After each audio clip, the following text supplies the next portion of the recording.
Assalamualaikum warahmatullahi wabarakatuh. Di sini saya perwakilan dari kelompok 1 yang beranggotakan 1. Elvina Sulistia, 2. Aditya Raffi Mahendra, 3. Jenny Paramita, 4. Muhammad Lutfi, 5. Revi Rahmatina. Dari kelas reguler A S1 Informatika. Saya akan menyampaikan tugas kelompok dari matkul pengantar ilmu komputer.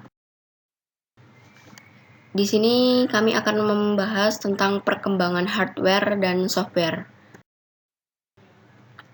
Sebagai pengantarnya, kita akan bahas komputer.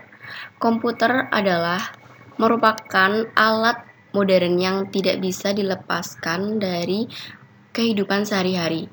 Mulai dari mengerjakan pekerjaan kantor, multimedia, bahkan hiburan. Perkembangan komputer semakin berkembang dan masih akan terus berkembang tanpa batas. Pada tahun 1930, lahirlah suatu konsep dari komputer-komputer serbaguna yang menjadi awal dari komputer modern saat ini.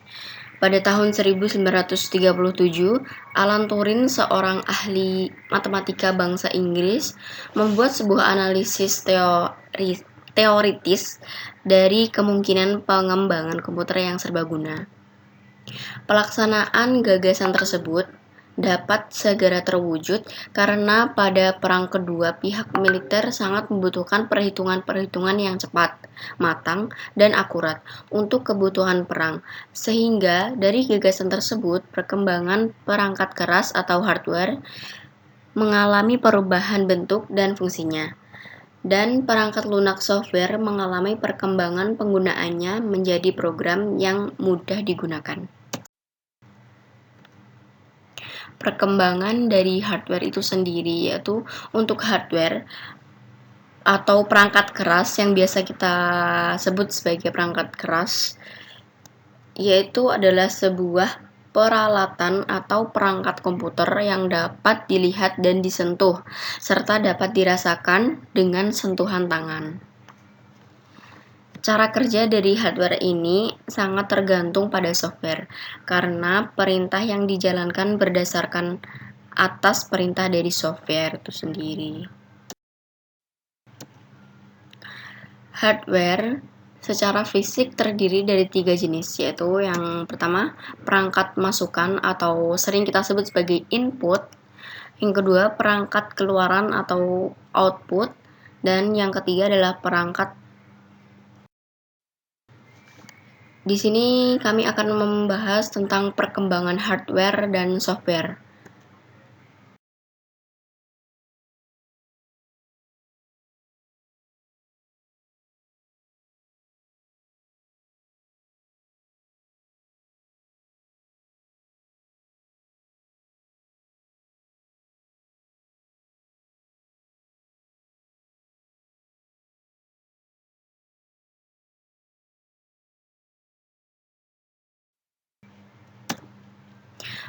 Generasi pertama dari tahun 1940 sampai 1959.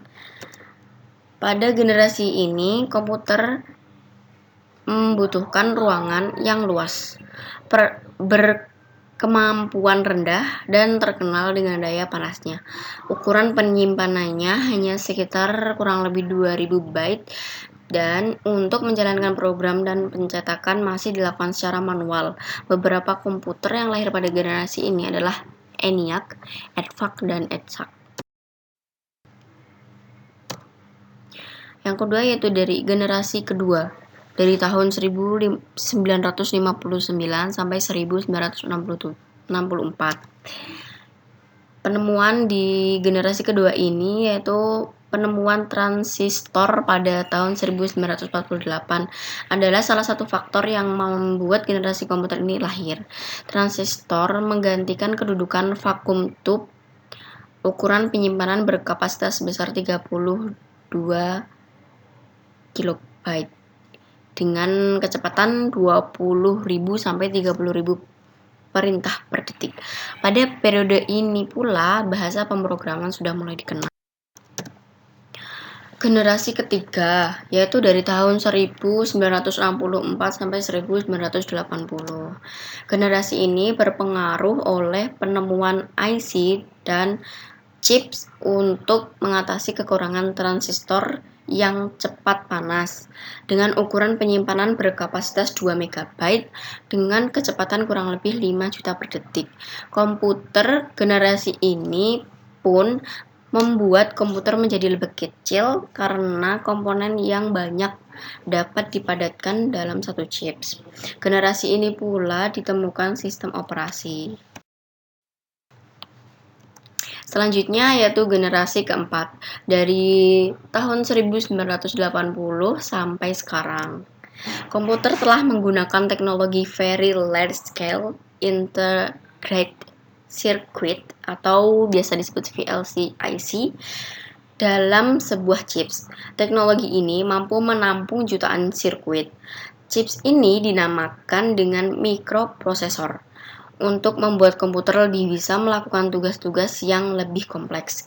Ukuran penyimpanan mempunyai kapasitas yang besar dengan kecepatan jutaan perintah personal komputer dikenal pada generasi ini. Perkembangan software. Nah, di sini kita akan membahas perkembangan software. Software komputer adalah kumpulan daripada instruksi atau statement yang disusun secara logis dan berbentuk kode yang hanya dapat dimengerti oleh komputer.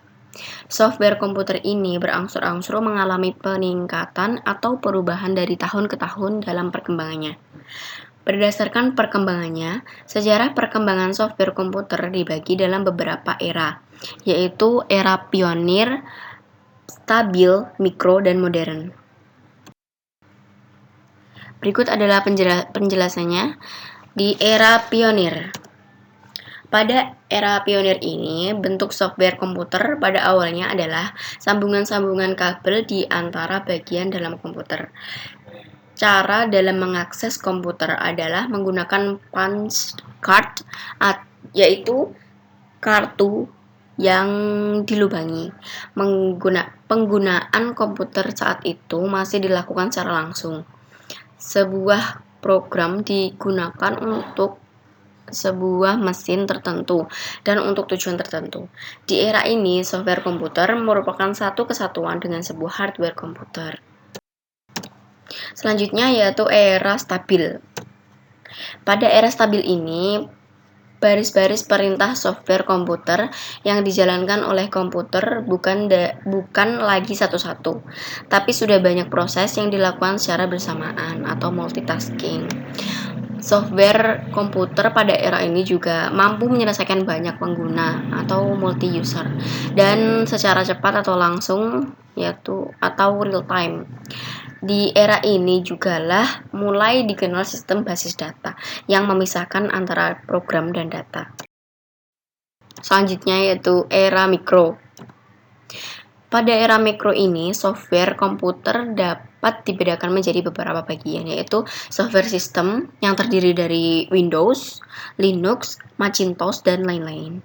Software aplikasi yang terdiri dari Microsoft Office, OpenOffice, dan masih banyak lagi. Dan yang terakhir yaitu language software atau bahasa pemrograman yang terdiri dari Assembler, Visual Basic, Delphi, dan lain-lain. Yaitu dari era modern.